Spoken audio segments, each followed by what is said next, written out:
Hey everyone, and welcome to the channel. Today, we're revving up our engines and heading to the legendary Indianapolis Motor Speedway for the Indy 500. Nicknamed the greatest spectacle in racing, the Indy 500 is an American tradition unlike any other. Buckle up, because we're about to dive into the history, the excitement, and everything that makes this race so special. The Indy 500 story began in 1911. Back then, it was a wild test of speed and endurance on a dirt track. Since then, the track has been paved, safety measures have improved dramatically, but the spirit of competition remains fierce. The Indianapolis Motor Speedway, a 2.5-mile or 4 kilometers oval, is a true icon. Drivers race 200 laps counterclockwise, reaching speeds of over 350 kilometers per hour. This year we're gonna have 33 drivers competing in the Indy 500 race. Recently I made a video about the Indy 500 entry list and you can check it at the top of your screen. The Indy 500 is steeped in tradition. The winner gets to drink milk from a special bottle in Victory Lane, a tradition that started in 1936 by accident. Another highlight, kissing the yard of bricks at the finish line, a nod to the track's original surface. It's not just about the race itself. The Indy 500 is a massive party, with enthusiastic crowds, concerts, and a festival atmosphere all weekend long. It's a celebration of American motorsports history and a chance to witness some of the most daring drivers on the planet push their limits.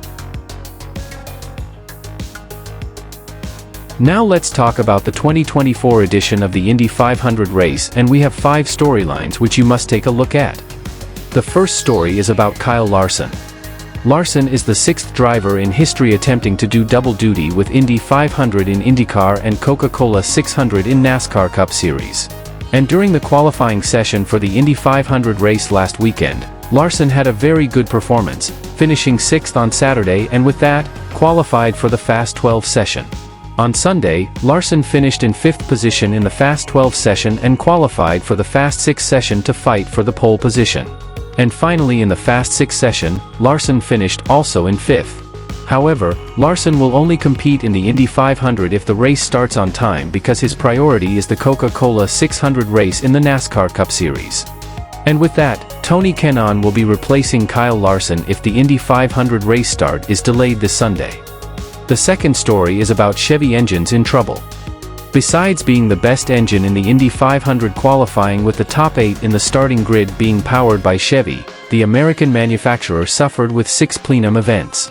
Agustin Canapino, Connor Daly, Christian Rasmussen, Ed Carpenter, Kyle Larson and Pato O'Ward were the drivers who suffered.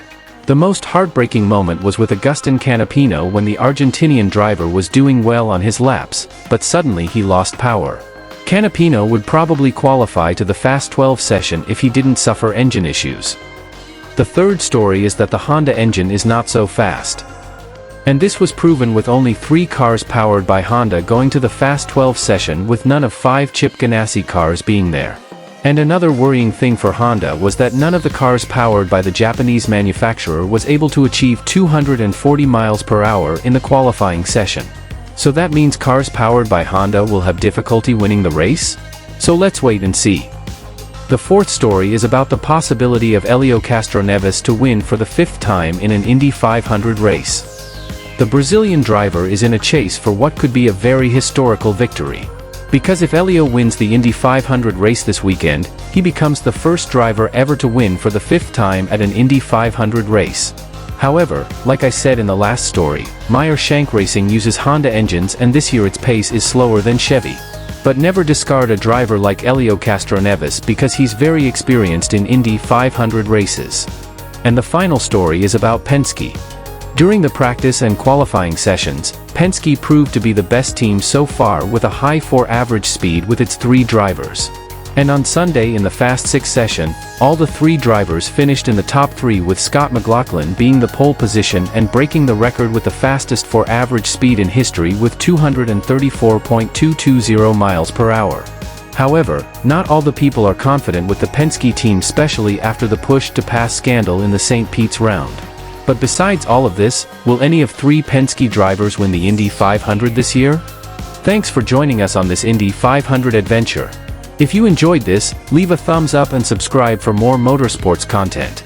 Let us know in the comments below what makes the Indy 500 special for you. Until next time, stay safe and keep racing.